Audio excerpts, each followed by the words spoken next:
آج تمہیں اپنی پاک فوج کی قدر آئی؟ دیکھا تم نے کہ یہ پاک فوج کس طرح تمہاری حفاظت کر رہی ہے، جس کی توہین اور ذلت تم کیا کرتے تھے کہ یہ فوج تو لڑ ہی نہیں سکتی، اس کو لڑنا ہی نہیں آتا، یہ تو بارڈر پہ جائے، بارڈر پہ حفاظت کرے، یہ تو سیاست کر رہی ہے، یہ تو سیکیورٹی پہ توجہ ہی نہیں دے رہی۔ اللہ نے ان سب کو بھی کتوں کی طرح ذلیل کر کے رکھ دیا۔ اس پاک فوج کا ہونا ہم بتاتے تھے تم کو کہ اس پاک فوج کا صرف ہونا تمہارے لیے باعث رحمت ہے، ورنہ یہ مشرک دشمن تمہارے گھروں سے آ کے تمہاری بچیاں اٹھا کر لے جائیں۔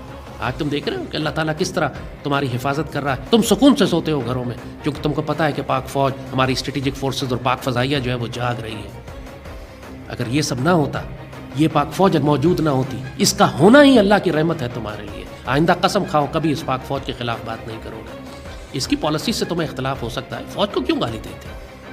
یہ فوج تمہاری عزت اور آبرو کی محافظ ہے۔ پوری مسلمان دنیا اس وقت پاک فوج اور پاکستان کے لیے دعا کر رہی ہے۔ فلسطین کے مسلمان خود اپنا جہاد کر رہے ہیں، لیکن پاک فوج کے لیے دعا کر رہے ہیں۔ بڑے بڑے علماء اور اولیاء، تمام بڑے بڑے علماء کرام اس وقت پوری دنیا میں اپنی قوم سے کہہ رہے ہیں کہ پاک فوج کے لیے دعا کرو کہ یہ ہندو مشرکوں کے خلاف جنگ کر رہے ہیں۔ ترک تو ماشاءاللہ ہمارے بھائی ہیں، ہمارے ساتھ انہوں نے اپنا بحری بیڑا بھی بھیج دیا، خود بھی کھڑے ہیں پوری طاقت سے ہمارے ساتھ۔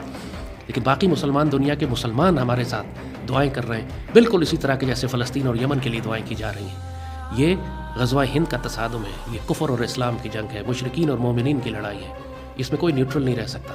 جو اس میں خاموش رہا یا مشرکین کے ساتھ کھڑا ہو گیا، وہ پھر دنیا اور آخرت میں ہلاکت اور خسارے کا سودا کر رہا ہے۔ اس وقت کوئی نیوٹرل نہیں رہ سکتا۔ تم نے پاک فوج اور پاکستان کے ساتھ کھڑے ہونا ہے۔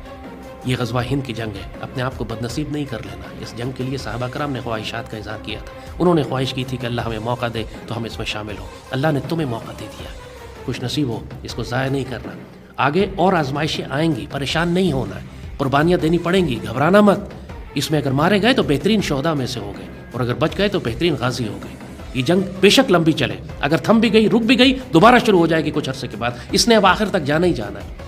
اب اس قوم کو کوئی شک نہیں ہونا چاہیے کہ ہم غزوہ ہند کی آخری مہم میں شامل ہو چکے ہیں، اور یہ فیصلہ کن جنگ ہے جو بہت لمبی چلے گی۔ لہٰذا پوری قوم کو اب منظم ہو کے اپنے آپ کو آنے والی جنگوں کے لیے تیار کرنا۔ یہ آپ کی ڈیسٹنی ہے، آپ کا نصیب ہے، اس کو آپ اوائڈ نہیں کر سکتے۔ آپ جنگ نہیں کرنا چاہتے، دشمن کی جنگ لے کر آپ کے اوپر آ جائے گا۔ اللہ آپ سے کام کروائے گا۔ ہم کہا کرتے تھے کہ اللہ تم سے کام کروائے گا، چاہے تم کرو یا نہ کرو، کرنا چاہو یا نہ کرنا چاہو۔ آج وقت آ گیا نا، دیکھ رہے ہو نا، جنگ تم پر مسلط کی گئی ہے، تمہیں لڑنا پڑ رہا ہے، تو کیوں نہیں تم نیت کر لیتے کہ ہم اللہ اس کے رسول کی خاطر یہ غزوہ ہند کر رہے ہیں۔ پاکستان اور پاک سرزمین سے اللہ وہ ڈیوٹی لے رہا ہے جس کے لیے صدیوں مسلمانوں نے انتظار کیا تھا۔ تم وہ خوش نصیب قوم ہو، اپنے آپ کو بد نصیب نہیں کر لینا۔